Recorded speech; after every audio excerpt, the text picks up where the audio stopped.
Okay, these are the notes over the stock market. Talked about this before, so if you have these already, you don't need to rewrite these. You can use any of the papers that you already have. But a stock represents ownership in a corporation, and they issue those in shares. So if you own one share, you actually own just one piece of that particular company. The benefits of owning stock: some stocks pay dividends, not all of them, but you can earn money through dividends. And when a corporation makes a profit, they pay part of that profit back to their shareholders, and they usually do that 4 times a year or quarterly. You'll get a check um, from the corporation. Capital gains, that's when you sell the stock for more than you paid for it. So it's the difference between the selling price and the purchase price, and that's called a capital gain. If you end up selling the stock for less, it's called a capital loss. There are different types of stocks. The first one that we're going to talk about is an income stock. And those are stocks that pay dividends. And so you're getting a check every quarter from the corporation because they're making sizable profits. The other are growth stocks, and these pay few or no dividends whatsoever.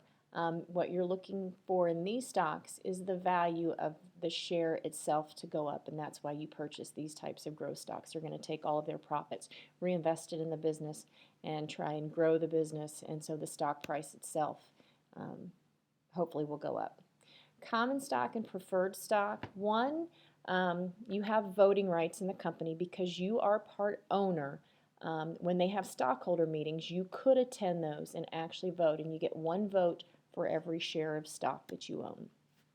Preferred stock, these are non-voting shareholders. They do not get to attend the stockholder meetings and they have no votes at these meetings, but they do receive dividends before common stock.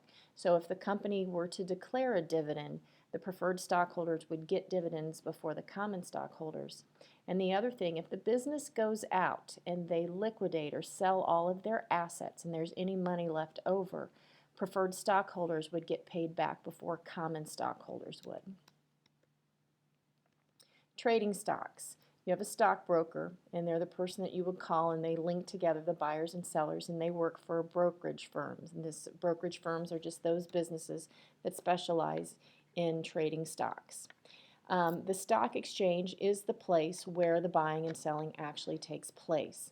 The New York Stock Exchange, which was created in 1792, was the largest, or is the largest and most powerful. And there's actually a place. You can go to New York City, you can go to Wall Street, and you can actually go there. And there are people who work on the floor of the stock exchange buying and selling. When these stockbrokers or these brokerage firms call in, they literally go to different pits and buy and sell stocks. The NASDAQ is another stock market or stock exchange, and it was created to help organize the over-the-counter markets. And over-the-counter just means where you would call your stockbroker and they would call other brokers to try and find someone who had one of those stocks and they wanted to sell. There is actually no place that you can go to where the NASDAQ is. It's all done through automation, through the computer, and over the telephone. So if you wanted to go to an actual place, it does not exist. The New York Stock Exchange, you could actually go there in New York and see the buying and selling being done. NASDAQ, once again, there is no physical place to go. It's all automated, done on the internet, over the telephone. Measuring a stock's performance, we have two terms here, a bull market and a bear market. When they're talking about a bull market, that's when the stock market is rising steadily over a period of time. A bear market, on the other hand, is when the stock market is either falling or is staying the same or is stagnant for a period of time. The Dow Jones Industrial Average is a way to measure a stock's performance, and what it does, it looks at 30 blue chip stocks, and blue chip stocks are those stocks by very, very stable, large companies, Johnson & Johnson, AT&T, General Electric, Walmart, Microsoft, all of those companies. And there are 30 of them that are, they take an average of what those stocks do on any given day. And that is a pretty good indicator of how well the rest of the market is doing. If Walmart isn't doing well, or if General Electric or Procter & Gamble Johnson & Johnson, if they're not doing well in any given day, that's a pretty good indicator that none of the stocks are doing very well. If they are doing very well, then it's an indicator that the rest of them. You're not going to see a huge swing in the share prices of these. They're going to be very safe, fairly steady stocks. The S&P 500, S&P stands for Standard & Poor, and 500 just stands for the 500 stocks that it keeps track of on a daily basis. So it's a broader measure. The Dow Jones, you're just looking at 30 stocks. The S&P is going to look at 500 different stocks. And so they're both, they will give you a number each at the close of each day, and it's an indication of the performance of the stock market on any given day.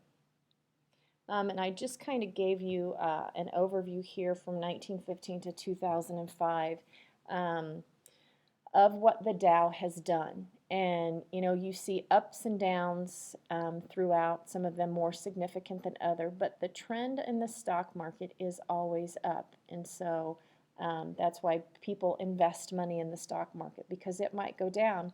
But one of the things a lot of people do when the stock market falls is actually start to buy more, because they know that the stock price is going to eventually go back up. The Great Depression in 1920, or excuse me, the Great Crash of 1929, most people think actually caused the Great Depression. While it was something that led to the Great Depression, it wasn't the primary cause of it.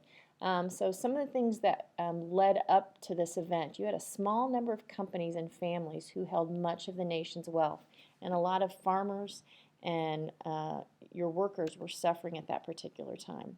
Individuals were buying a lot of consumer goods, and they were buying these on credit. Industries were producing far more goods than consumers can buy, which eventually creates a surplus. And when you have a surplus of goods in a market, it's going to cause the price of those goods to fall. Another thing you had is speculation or speculators. And speculation is the practice of making high-risk investments with borrowed money in hopes of getting a bigger return. So people were going out and actually borrowing money to put in the stock market. They could not afford to lose this money, because obviously if you borrow it, you have to pay it back. Buying on margin was another thing, and this is very, very similar to just going out and getting a bank loan. But what they could do is go to their investor, and they could purchase stocks for only a fraction of its price, and then they would borrow the rest from the brokerage firm itself. And what a brokerage firm can then do is what's called a margin call, where if the value of your stock starts to fall below a certain amount, they can call you and ask you to put more money in your account, or even potentially sell your stock and give your money back, get their money back. Speculators were absolutely devastated by the crash. Many of them had borrowed up to 90% of the value of the stock. So if you're anticipating the stock to go up so that you can sell the stock and actually make money and pay back your loan, if the value of the stock drops below what you purchase it for, you're losing all of that money, plus now you have to pay back the bank, or you have to pay back the brokerage firm at the margin call. So the crash itself, September 1929, the Dow Jones was at an all-time high, which is kind of interesting because that was 381 points at that particular time. Today it's trading at around 16,300. But at that time, most of the stocks were trading far above their real value based on the company's earnings and assets. So the stock price relative to what these companies were actually making and the assets they had on hand, very much overpriced. October 23rd, you have fear. October 24th, everyone starts panicking. Everyone starts selling. Then we get to October 29th, 1929. It's called Black Friday. At that point, there were a record 16.4 million shares sold on that particular day. So the aftermath of the crash is one of the factors that leads to the Great Depression. During this period of time, we get massive unemployment, 25%, which compared to what we recently went through in 2008 with a lot of people calling it a depression or the next Great Depression, it really only got to around 10 or 11%. People lost their homes. People were losing everything. But a lot of people were building shacks out of any material that they could find and forming these shabby villages, and they called them Hoovervilles, named after Herbert Hoover, who was the president at that particular time, who really felt that the government should stay out of the economy. And then the newly formed Federal Reserve, which was formed in 1913, decided at that time to limit the money supply. They knew there was a problem with all these speculators, so they thought they should decrease the money supply, which absolutely makes things worse because people can't get their hands on money. They can't go out and buy anything. So attitudes towards stocks after the Great Depression, it really was as late as the 1980s where people started buying stocks. So few households held stock up to that particular time. The other thing that helped change attitudes towards investing was this idea of mutual funds, and we'll look more at that later. October 18, 1987, we get what's called Black Monday. The Dow loses 22.6%, which is actually double what was lost on Black Tuesday in 1929. But the next 2 days, it bounced back. And then another thing, the Fed did step in, and instead of reducing the money supply, they increased the money supply, trying to stimulate the economy.